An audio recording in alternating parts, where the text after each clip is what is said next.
O Club de Remo de Cabo de Cruz contará con novas instalacións. A creación deste centro suporá un salto cualitativo para a entidade deportiva, que contará con todo tipo de servizos, incluído un foso de remo. É un edificio que casi se vai entrar casi en 2 plantas e media a 2.000 metros cuadrados, onde vai haber un gimnasio potente de máis de 200 metros cuadrados, creo recordar.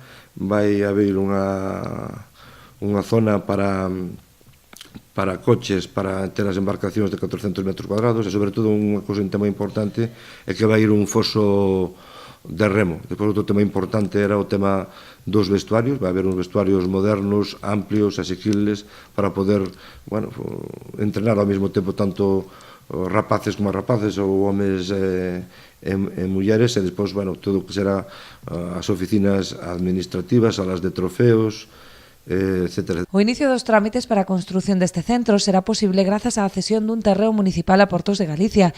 Era preciso este paso, posto que o inmoble se ubicará nunha parcela mixta, parte de titularidade municipal e outra autonómica, polo que era necesario unificala para solicitar a concesión. Como hai algunhas parcelas que eran dentro do porto, dentro do que é esta zona que parece toda portuaria, que eran propiedade do Concello, non? Como o edificio se vai a facer entre parcelas, unha parcela mixta que é a propiedade de Portos e a propiedade do Concello de Boiro, unificar esa parcela, segregalas, xuntalas e aprobalas, que é o que levamos en estes momentos a pleno, para poder facer o edificio.